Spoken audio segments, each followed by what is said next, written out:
Hi, hello all, welcome to my YouTube channel. ഇത് post structuralism ആണ്. Post structuralism എന്ന് പറഞ്ഞാൽ ഫ്രാൻസിൽ 1960s എമേർജ് ചെയ്തത്. പോസ്റ്റ് സ്ട്രക്ചറലിസ്റ്റ് മൂവ്മെൻറ്റിൻ്റെ രണ്ട് ഇമ്പോർട്ടൻ്റ് ആയിട്ടുള്ള ഫിഗേഴ്സ് എന്ന് പറയുന്നത് ജാക്ക് ഡെറിഡയും റൊലാൻഡ് ബാർട്സും ആണ്. അപ്പോൾ സ്ട്രക്ചറലിസത്തിന് ബിയോണ്ട് ആയിട്ട് പോയേക്കുന്ന ഒരു മൂവ്മെൻ്റ് ആണ് പോസ്റ്റ് സ്ട്രക്ചറലിസം. അതായത് വാട്ട് ഹാപ്പൻസ് ആഫ്റ്റർ സ്ട്രക്ചറലിസം, സ്ട്രക്ചറലിസത്തിന് ശേഷം എന്താണ്, അതാണ് പോസ്റ്റ് സ്ട്രക്ചറലിസം എന്ന് പറയുന്നത്. അതായത് സ്ട്രക്ചറലിസത്തിന് കുറേ ലിമിറ്റേഷൻസ് ഉണ്ടെന്ന് ഡെറിഡ കണ്ടുപിടിച്ചു. അങ്ങനെ അദ്ദേഹം കൊണ്ടുവന്ന ഒരു കോൺസെപ്റ്റാണ് സ്ട്രക്ചറലിസം അഥവാ ഡീകൺസ്ട്രക്ഷൻ എന്ന് പറഞ്ഞത്. അതായത് സ്ട്രക്ചറലിസത്തിന് പകരം കൊണ്ടുവന്നൊരു കോൺസെപ്റ്റാണ് ഡീകൺസ്ട്രക്ഷൻ. ഡീകൺസ്ട്രക്ഷൻ എന്ന് പറയുന്നത് എന്താണ്? ക്ലോസ് റീഡിങ്, എന്തെങ്കിലും, അതായത് ക്ലോസ് റീഡിങ്, പിന്നെന്താ പറയുക, ഫിലോസഫിക്കൽ ഐഡിയാസ് വരുന്നുണ്ട്, അതിനകത്ത് എക്സ്പ്ലോറേഷൻ വരുന്നുണ്ട്, ഡിഫറെൻറ്റ് വേസിൻ്റെ എക്സ്പ്ലോറേഷൻ വരുന്നുണ്ട്, ഹിഡൻ ആയിട്ട് കിടക്കുന്ന കാര്യങ്ങളെക്കുറിച്ചുള്ള പഠനം, എങ്ങനെയാണ് എക്സ്പ്രസ് ചെയ്തിരിക്കുന്നത്, ടെക്നിക്സ് ഓഫ് എക്സ്പ്രഷൻ എന്താണ്, ഇതൊക്കെ. ഇനി salient features of post structuralism എന്താണെന്ന് വെച്ചാൽ, മീനിങ് ഓഫ് എ ടെക്സ്റ്റ് എന്ന് പറയുന്നത് it is not given by the author, പക്ഷേ റീഡറാണ് കൺസ്ട്രക്ട് ചെയ്യുന്ന മീനിങ് എന്നാണ് ഇദ്ദേഹം പറയുന്നത്. നോ ടെക്സ്റ്റിനെ, നമുക്ക് ഒരു ടെക്സ്റ്റിനെ ഓട്ടോണമസ് ആയിട്ട് എടുക്കാൻ സാധിക്കുകയില്ല. പിന്നെ അതുകൊണ്ട് തന്നെ സ്ട്രക്ചറലിസത്തിൻ്റെ ഈ ഒരു ഐഡിയയെ റിജക്റ്റ് ചെയ്യുകയാണ് ആരെന്ന് പറയുന്നത് പോസ്റ്റ് സ്ട്രക്ചറലിസ്റ്റുകാർ. പോസ്റ്റ് സ്ട്രക്ചറലിസം റിയാലിറ്റിയെ കാണിച്ചിരിക്കുന്നത് ഫ്രാഗ്മെന്റഡ് ആയിട്ട്, അല്ലെങ്കിൽ ഡൈവേഴ്സ് ആയിട്ട്, അല്ലെങ്കിൽ ഡിഫറെൻ്റ് ആയിട്ടാണെന്നാണ് പറഞ്ഞിരിക്കുന്നത്. പിന്നെ പോസ്റ്റ് സ്ട്രക്ചറലിസം എന്താണ്, they have given attention to ഹിസ്റ്ററീസിന്, അല്ലെങ്കിൽ ചില ഡീറ്റെയിൽസിന്, ലോക്കൽ ആയിട്ടുള്ള കോണ്ടക്ച്വലൈസേഷൻസിനൊക്കെയാണ് ഇവർ ഇമ്പോർട്ടൻസ് കൊടുക്കുന്നത്. അതായത് ഈ സ്പെസിഫിക് കൾച്ചറൽ വർക്കിംഗ്, സ്പെസിഫിക് ആയിട്ടുള്ള കൾച്ചറൽ പ്രാക്ടീസസ്, മൈന്യൂട്ട് ആയിട്ടുള്ള കാര്യങ്ങൾക്കാണ് ഇവർ ഇമ്പോർട്ടൻസ് കൊടുക്കുന്നത്. ഓക്കെ, അതുപോലെ തന്നെ റോൾ ഓഫ് ലാംഗ്വേജ് എന്താണെന്നും, ടെക്സ്റ്റിന്റെ ഇമ്പോർട്ടൻസ് എന്താണെന്നും, ടെക്സ്റ്റ് എങ്ങനെയാണ് റിയാലിറ്റി അല്ലെങ്കിൽ ഐഡന്റിറ്റി ക്രിയേറ്റ് ചെയ്യുന്നതെന്നൊക്കെയാണ് പോസ്റ്റ് സ്ട്രക്ചറലിസ്റ്റുകാർ നോക്കുന്നത്. And they also emphasise complex networking of various aspects of culture. പിന്നെ ടെക്സ്റ്റ് എന്ന് പറയുന്നത് ഇറ്റ് ക്യാൻ ബി ഇന്റർപ്രിറ്റഡ് അല്ലെങ്കിൽ understood only in relation to the context. ഓഥറുമായിട്ടുള്ള കോണ്ടെക്സ്റ്റ് അറിയണം, ഹിസ്റ്റോറിക്കൽ ബാക്ക്ഗ്രൗണ്ട് അറിയണം, സോഷ്യൽ പൊളിറ്റിക്കൽ കൾച്ചറൽ ബാക്ക്ഗ്രൗണ്ട് എല്ലാം അറിഞ്ഞിരിക്കണം.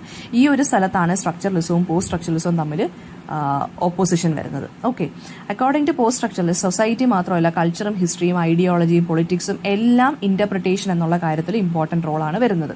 ഇപ്പോൾ ഒരു വർക്ക് ഓഫ് ആർട്ടിനെ നമ്മൾ ഇന്റർപ്രിറ്റ് ചെയ്യണമെന്നുണ്ടെങ്കിൽ ഇത്രയും ഫാക്ടേഴ്സ് വരണം. In fact they also believe that ഈ ഇന്റർപ്രിറ്റേറ്റീവ് സ്ട്രാറ്റജീസ് എന്ന് പറയുന്നത് അത് അവരെയൊന്നും നമ്മൾ എന്താ പറയുക, വളരെ ഇന്നസെൻ്റ് ആയിട്ടുള്ള ടൂൾസ് ആയിട്ട് നമ്മൾ കാണരുത്. അവർക്കൊക്കെ ഭയങ്കര എന്താ പറയുക, വെപ്പൺസ് ആയിട്ടാണ് കൺസിഡർ ചെയ്യേണ്ടതെന്നാണ് ഇദ്ദേഹം പറയുന്നത്.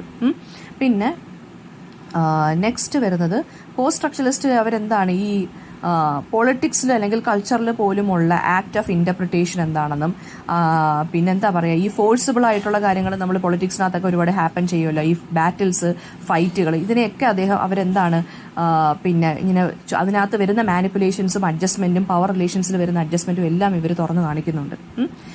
അപ്പോൾ പിന്നെ post structuralist think that any narrative അല്ലെങ്കിൽ ലിറ്റററി വർക്ക് എന്ന് പറയുന്നത് it is N act of ഇന്റർപ്രിറ്റിംഗ് the world, അതാണ് ഇവർ വിശ്വസിക്കുന്നത്. And they also believe that A part of larger cultural politics of A society, അതെന്ന് പറയുന്നത് പ്യുവർ ആയിട്ടും ഇന്നസെൻ്റ് ആയിട്ടും ഒന്നും നമ്മൾ കാണരുത്. അങ്ങനെയുള്ള പ്യുവർ ആയിട്ട് ഇന്നസെൻ്റ് ആയിട്ടുള്ള ആക്ടിവിറ്റീസ് ഒന്നും അല്ല നമുക്ക് ചുറ്റിനും നടക്കുന്നതെന്നാണ് ഇവർ പറയുന്നത്. പിന്നെ ലിംഗ്വിസ്റ്റിക് സയൻസിന് മീനിങ് അക്വയർ ചെയ്യുന്നത് ഓരോ കൺവെൻഷൻസ് വഴിയാണ് നമ്മൾ സ്ട്രക്ചറലിസത്തിനകത്ത് പഠിച്ചു. സോ നമ്മളെല്ലാവരും എന്ത് ചെയ്യണം, എല്ലാത്തിൻ്റെയും ബിഹൈൻഡ് ആയിട്ടുള്ള കാര്യങ്ങൾ നമ്മൾ അറിഞ്ഞിരിക്കുക. ഒരു മെത്തേഡ്സ് അല്ലെങ്കിൽ പ്രാക്ടീസസ് അല്ലെങ്കിൽ ആ ഒരു സിസ്റ്റം എന്താണെന്ന് നമ്മൾ അറിഞ്ഞിരിക്കാനാണ് ഇത് പറഞ്ഞിരിക്കുന്നത്. ഓക്കെ, അപ്പോൾ പോസ്റ്റ് സ്ട്രക്ചറലിസം ഇമ്പോർട്ടൻസ് കൊടുക്കുന്നത് ഈ മാർജിനലൈസ്ഡ് ഗ്രൂപ്പ്സ് അല്ലെങ്കിൽ സെഗ്രിഗേറ്റഡ് ആയിട്ട് മാറി നിൽക്കുന്ന ഗ്രൂപ്പ്സിനൊക്കെയാണ് ഇമ്പോർട്ടൻസ് കൊടുക്കുന്നത്. ഇനി നമ്മൾ ജാക്ക് ഡെറിഡയെ കുറിച്ചാണ് പഠിക്കാൻ പോകുന്നത്. അദ്ദേഹം കൊണ്ടുവന്നതാണ് പോസ്റ്റ് സ്ട്രക്ചറലിസത്തിന് പകരം അദ്ദേഹം കൊണ്ടുവന്ന കോൺസെപ്റ്റാണ് ഡീകൺസ്ട്രക്ഷൻ. അദ്ദേഹം ഒരു ഫ്രഞ്ച് ഫിലോസഫറാണ്. പിന്നെന്താ പറയുക, ലിറ്ററേച്ചറിലും ഇദ്ദേഹത്തിൻ്റെ വർക്ക്സ് ഒരുപാട് ഇറങ്ങിയിട്ടുണ്ട്. ഡീകൺസ്ട്രക്ഷൻ എന്നുള്ള മോഡ് ഓഫ് റീഡിംഗ് ആണ്, അത് റീഡിംഗ് ടെക്നിക്കാണ്, അത് കൊണ്ടുവന്നതാണ് ഇദ്ദേഹം.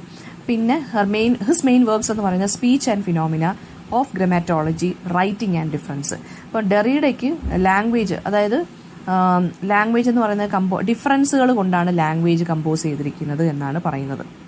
നോൺ ഐഡന്റിക്കൽ എലിമെന്റ്സ് കൊണ്ടാണ് ലാംഗ്വേജിന് മീനിങ് പ്രൊഡ്യൂസ് ആവുന്നത് എന്നാണ് ഇദ്ദേഹം പറയുന്നത്. അല്ലെങ്കിൽ സയൻസിന് മീനിങ് വരുന്നത് SIGNS, സയൻസിന് മീനിങ് വരുന്നത് ഡിഫറൻസോട് കൂടിയാണ്, അല്ലെങ്കിൽ ഈ ഒരു നോൺ ഐഡന്റിക്കൽ ആയിട്ടുള്ള എലിമെന്റ്സ് മീനിങ്സ് പ്രൊവൈഡ് ചെയ്യുന്നത് വഴിയാണ് സയൻസിന് മീനിങ് വരുന്നതെന്നാണ് ഇദ്ദേഹം പറയുന്നത്. ആൻഡ് അതുപോലെ തന്നെ ഇദ്ദേഹം പറയുന്നത് നമ്മൾ സ്ട്രക്ചറലിസത്തിനകത്തൊക്കെ ഒരു ബിലീഫ് ഉണ്ട്, അല്ലെങ്കിൽ പണ്ടത്തെ ഒരു ബിലീഫ് ഉണ്ടെന്ന് വെച്ചാൽ എല്ലാത്തിനും ഒരു സെൻറ്റർ ഉണ്ടെന്നാണ്. പക്ഷേ ഡെറിയുടെ ക്വസ്റ്റ്യൻ ചെയ്യുന്നത് ഈ സെൻറ്റർ എന്ന് പറഞ്ഞൊരു സംഭവമേ ഇല്ല, ആ ഒരു ഐഡിയ റിജക്റ്റ് ചെയ്യുവാണ്. സെൻറ്റർ എന്ന് പറഞ്ഞൊരു സംഭവമേ ഇല്ല, അതായത് എലിമെൻസിൻ്റെ ഒന്നും പ്രസൻസ് ഇല്ല എന്നാണ് ഇദ്ദേഹം പറയുന്നത്. അതായത് എന്തൊക്കെ ഉണ്ടെന്ന് പറയുന്നു അതിനെല്ലാം തകർത്തെറിഞ്ഞുകൊണ്ടാണ് ഡീകൺസ്ട്രക്ഷൻ വരുന്നത്. സെൻറ്റർ എന്ന് പറഞ്ഞൊരു കാര്യമില്ല, അതുപോലെ തന്നെ പ്രസൻസ് എന്ന് പറഞ്ഞൊരു ഐഡിയ ഇല്ല, ഇതൊക്കെയാണ് അദ്ദേഹം പറയുന്നത്. അതോറിറ്റി എന്ന് പറഞ്ഞൊരു ഐഡിയ ഇല്ല, പവർ എന്ന് പറഞ്ഞൊരു ഐഡിയ ഇല്ല, ഇതെല്ലാം ഷിഫ്റ്റിംഗ് ആണെന്നാണ് ഇദ്ദേഹം പറയുന്നത്. പിന്നെ അതായത് ഒന്ന് മാറി ഒന്നിങ്ങനെ വന്നുകൊണ്ടേ ഇരിക്കുവാണ്, ഒരു പ്ലേ നടന്നുകൊണ്ടിരിക്കുവാണെന്നാണ്, സൈനുകൾ തമ്മിൽ ഒരു പ്ലേ നടന്നുകൊണ്ടിരിക്കുവാണെന്നാണ് ഇദ്ദേഹം പറയുന്നത്. In addition to the idea that language എന്ന് പറയുന്നത് it is composed of differences എന്നാണ് ഇദ്ദേഹം പറയുന്നത്. അദ്ദേഹം അതിന് പകരം ഒരു ടേം യൂസ് ചെയ്യുന്നുണ്ട്, ഡിഫറൻസ് എന്നും പറഞ്ഞ്. നമ്മുടെ ഡിഫറൻസിന്റെ സ്പെല്ലിംഗ് എന്താണ്? DIFFERENCES എന്നാണ്. നമ്മുടെ ഡെറിയുടെ പറഞ്ഞേക്കുന്ന കോൺസെപ്റ്റ് എന്ന് പറയുന്നത് എന്താണ്? ഡിഫറൻസ് എന്നാണ്. DIFFERANCE. ഡിഫറൻസ് എന്ന് വെച്ച് കഴിഞ്ഞാൽ മീനിങ്സ്, അതായത് വേർഡുകളിലൊക്കെ മീനിങ് എന്ന് പറയുന്നത് കണ്ടിന്യൂസ് ആയിട്ട് ഡിലേ ആയിക്കൊണ്ടിരിക്കുവാണ്, അല്ലെങ്കിൽ പോസ്റ്റ്പോൺ ആയിക്കൊണ്ടിരിക്കുവാണ്. സിഗ്നിഫയറും സിഗ്നിഫൈഡും കൂടെ ചേരുമ്പോഴാണ് ഒരു മീനിങ് അല്ലെങ്കിൽ സൈൻ പ്രൊഡ്യൂസ്ഡ് ആവുന്നത്, അല്ലേ? അപ്പോൾ ഈ സിഗ്നിഫൈഡും ഇങ്ങനെ ഫിക്സ് ആവുമല്ല, അത് ഇങ്ങനെ മാറി മറിഞ്ഞുകൊണ്ടിരിക്കുവാണ്. അപ്പോൾ ഒരു എൻഡ്ലെസ് പ്ലേ ആണ് ഹാപ്പൻ ചെയ്തുകൊണ്ടിരിക്കുന്നത്. അപ്പോൾ അതുകൊണ്ട് തന്നെ വേർഡുകൾക്കൊന്നും ഫിക്സഡ് മീനിങ് ഇല്ല എന്നാണ്, അല്ലെങ്കിൽ ഒരു കാര്യത്തിനും ഒരു ഫിക്സഡ്നെസ് ഇല്ല എന്നാണ് ഇദ്ദേഹം പറയുന്നത്. ഒൺലി തിങ് ഇസ് ദെയർ എന്ന് പറയുന്നത് ഡിഫറൻസ് ആണ്. അപ്പോൾ സയൻസ് എന്ന് പറയുന്നത് എന്താണ്? ഈ ലിംഗ്വിസ്റ്റിക് എലിമെന്റ്സ് വഴി, അതുവഴിയുള്ള ഡിഫറൻസ് വഴിയാണ് ഇവർക്ക് മീനിങ് കിട്ടുന്നത്. ആ മീനിങ് എന്ന് പറയുന്നത് നമുക്ക് കോൺസ്റ്റന്റ് എന്ന് പറയാൻ സാധിക്കില്ല. കാരണം എന്താണ്? മീനിങ് എപ്പോഴും ഇങ്ങനെ ഡിലേ ആയിക്കൊണ്ടിരിക്കുകയാണ് എന്നാണ് പറയുന്നത്. പിന്നെ ഇദ്ദേഹം ജോൺ ഹോപ്കിൻസ് യൂണിവേഴ്സിറ്റിയിൽ പ്രസന്റ് ചെയ്തൊരു പേപ്പറാണ് നമുക്ക് പഠിക്കാനുള്ള ഈ ഡീകൺസ്ട്രക്ഷൻ. അതൊക്കെ ആ ഡീകൺസ്ട്രക്ഷനുള്ള ഐഡിയ ഈ ഒരു പേപ്പറിനകത്താണ് വരുന്നത്. ഓക്കെ, ഇനി നമുക്ക് നോക്കാൻ പോകുന്നത് ഇമ്പോർട്ടൻറ്റ് വർക്ക്സ് ഓഫ് ഡെറിഡ എന്താണെന്ന് നോക്കുക. Meaning of the word deconstruction എന്ന് വെച്ചാൽ എന്താ? To do and to undo, അതായത് ചെയ്യുക അതിനെ തന്നെ അൺഡു ചെയ്യുക, അതാണ് ഡീകൺസ്ട്രക്ഷൻ എന്ന് പറയുന്നത്. ഇതുവരെ ഫിക്സ് ആയിട്ടിരുന്ന കാര്യങ്ങളെല്ലാം ക്വസ്റ്റ്യൻ ചെയ്യുക എന്നുള്ളതാണ് ഡീകൺസ്ട്രക്ഷൻ ചെയ്യുന്നത്, അതായത് ഒരു പൊളിച്ചെഴുത്ത്. ഓക്കെ, അപനിർമ്മാണം എന്നാണ് ഇതിൻ്റെ മലയാളം മീനിങ് എന്ന് പറയുന്നത്. ഡിഫറൻസ് എന്ന് വെച്ചാൽ എന്താ? മീനിങ്ങിൻ്റെ ഇമ്പോസിബിലിറ്റി. അപ്പം ഒരു വേർഡിനൊരു മീനിങ് ഉണ്ടെന്ന് നമ്മൾ കാണാതെ പഠിച്ചങ്ങ് വെക്കുകയാണ്. ആ മീനിങ് ഫിക്സഡ് അല്ലെന്നാണ് പക്ഷെ ആര് പറയുന്നത്? ഡെറിഡ പറയുന്നത്. കാരണം ആ മീനിങ് പ്രൊഡ്യൂസ്ഡ് ആവുമല്ലോ, അത് സിഗ്നിഫയറും കൂടെ ചേർന്നിട്ടാണ് മീനിങ് പ്രൊഡ്യൂസ് ആവുന്നത്. ഈ സിഗ്നിഫയറും ഫിക്സഡ് ആയിട്ട് ഒരു സ്ഥലത്ത് നിൽക്കുമല്ല, അതിങ്ങനെ മാറി മറിഞ്ഞുകൊണ്ടിരിക്കുവാണ്, അതായത് ഒരു എൻഡ്ലെസ് പ്ലേ ഹാപ്പൻ ചെയ്തുകൊണ്ടിരിക്കുകയാണ്. അപ്പം മീനിങ്ങും അവിടെ ഇമ്പോസിബിൾ ആണെന്നാണ്, ഒരു ഫിക്സഡ് മീനിങ് ഇമ്പോസിബിൾ ആകുന്നെന്നാണ് ഇദ്ദേഹം ഇവിടെ പറഞ്ഞിരിക്കുന്നത്. പിന്നെ അതായത് നമ്മൾ നേരത്തെ സ്ട്രക്ചറലിസത്തിനകത്ത് പഠിച്ച എന്താ? ഒരു സിഗ്നിഫയറും കൂടി കമ്പൈൻ ചെയ്യുമ്പോഴാണ് സൈൻ ഉണ്ടാകുന്നത്, അല്ലെങ്കിൽ മീനിങ് പ്രൊഡ്യൂസ്ഡ് ആകുന്നതെന്നാണ് ഇദ്ദേഹം പറയുന്നത്, അല്ലേ? പക്ഷേ ഇദ്ദേഹം പറയുന്നതെന്ന് വെച്ച് കഴിഞ്ഞാൽ എന്താണ്? ഡെറിയുടെ പറയുന്നതെന്ന് വെച്ച് കഴിഞ്ഞാൽ ഈ സിഗ്നിഫൈഡ് എന്നുള്ള ആളെ നമ്മൾ ക്ലോസ് ആയിട്ടൊന്ന് എക്സാമിൻ ചെയ്യണം. അതിങ്ങനെ മാറി മറിഞ്ഞുകൊണ്ടിരിക്കും, അതായത് ഒരു സിഗ്നിഫയറിന് പല സിഗ്നിഫൈഡ്സ് ആയിരിക്കും ഉണ്ടാവുന്നത്. അപ്പോൾ അതിങ്ങനെ കണ്ടിന്യൂ ചെയ്തുകൊണ്ടിരിക്കും, ഒരു എൻഡ്ലെസ് പ്ലേ ആയിരിക്കും അവിടെ ഹാപ്പൻ ചെയ്തുകൊണ്ട് ഇരിക്കുന്നത്. നമ്മൾ ക്യാപ്ചർ ചെയ്യാൻ വേണ്ടി ഇങ്ങനെ ശ്രമിക്കും തോറും അതിങ്ങനെ മൂവ് ചെയ്തുകൊണ്ടേയിരിക്കും, ഒരു സിഗ്നിഫയറിൽ നിന്ന് അല്ലെങ്കിൽ സിഗ്നിഫയർ ഇങ്ങനെ മൂവ് ചെയ്തുകൊണ്ടേയിരിക്കും. അപ്പോൾ നമുക്കൊരു ലാസ്റ്റ് കിട്ടേണ്ട സിഗ്നിഫൈഡ് നമുക്ക് ഒരിക്കലും കിട്ടത്തില്ല, അതായത് ആ സിഗ്നിഫൈഡ് ലോസ്റ്റ് ആയി മാറും. അതാണ് പറഞ്ഞിരിക്കുന്ന ഒരു ഫൈനൽ സിഗ്നിഫൈഡ് നമുക്കില്ല. സിഗ്നിഫൈഡും കൂടെ ചേരുമ്പോഴാണ് മീനിങ് അല്ലെങ്കിൽ സൈൻ ഉണ്ടാവുന്നത്. പക്ഷേ സിഗ്നിഫയർ ഇങ്ങനെ മൂവ് ചെയ്തുകൊണ്ടിരിക്കും, അതിൻ്റെ അടുത്തുനിന്ന് സിഗ്നിഫൈഡ് മൂവ് ചെയ്തുകൊണ്ടിരിക്കും, നമുക്കൊരു കറക്റ്റ് ആയിട്ടുള്ളൊരു സിഗ്നിഫൈഡ് നമുക്കപ്പോൾ കിട്ടുന്നില്ല. അപ്പോൾ ഒരു ഫൈനൽ സിഗ്നിഫൈഡ് അങ്ങനെ ഇല്ല, അതുകൊണ്ട് ഒരു ഫൈനൽ മീനിങ് അവിടെ പ്രൊഡ്യൂസ്ഡ് ആവുന്നില്ല എന്നാണ് ആര് പറയുന്നത്? ഡെറിഡ പറയുന്നത്. ഓക്കെ, പിന്നെ അടുത്ത എന്താണെന്ന് വെച്ചാൽ ഡീകൺസ്ട്രക്ഷൻ എന്താണെന്ന് ചോദിച്ചു കഴിഞ്ഞാൽ ഒരു ക്രിട്ടിക്കൽ തിയറിയാണെന്ന് പറയുക, ഒരു ലോങ് ഫിലോസഫിക്കൽ തിയറിയാണത്. ഫ്രഞ്ച് ഫിലോസഫർ ജാക്ക് ഡെറിഡയാണ് അത് കൊണ്ടുവന്നത്. അതൊരു റീഡിംഗ് സ്ട്രാറ്റജിയാണ് കേട്ടോ. സിസ്റ്റമും കോൺസെപ്റ്റുകളും തോട്ടുകളും എല്ലാം ഡിസ്മാൻഡിൽ ചെയ്യുക എന്നുള്ളതാണ് ഡീകൺസ്ട്രക്ഷൻ്റെ ഒരു പരിപാടി എന്ന് പറയുന്നത്. അതായത് മീനിങ് ഒന്നുമില്ല, എല്ലാത്തിനെയും പൊളിച്ചെഴുതുക.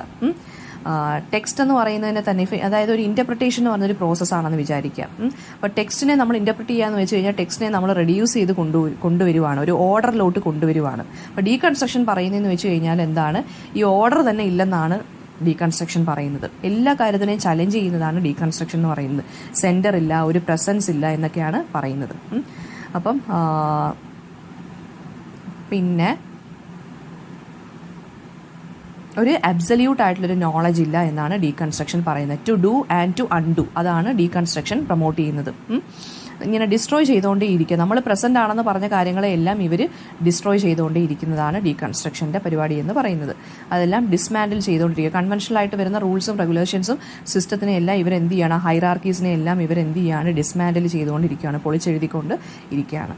പിന്നെ ഡീകൺസ്ട്രക്ഷനകത്ത് വരുന്നൊരു കാര്യം എന്താണെന്ന് വെച്ച് കഴിഞ്ഞാൽ, അതായത് ഒരു ഫ്രീ പ്ലേ ആണ് ഹാപ്പൻ ചെയ്തുകൊണ്ടിരിക്കുന്നത്. അതുകൊണ്ട് തന്നെ മീനിങ്സ് ആണെങ്കിലും നമ്മൾ ഫിക്സ്ഡ് ആയിട്ട് കരുതിയിരിക്കുന്ന കാര്യങ്ങൾക്കാണെങ്കിലും ഒരു ഫിക്സഡ് ആയിട്ടുള്ളൊരു പോസ്ചർ ഇല്ല എന്നാണ് ഡീകൺസ്ട്രക്ഷൻ പറയുന്നത്. ഒരു ഡീകൺസ്ട്രക്ഷൻ എന്ന് വെച്ചാൽ കണ്ടിന്യൂവേഷൻ ആൻഡ് ഇംപ്രൂവ്മെൻ്റ് എന്നാണ് പറയുന്നത്.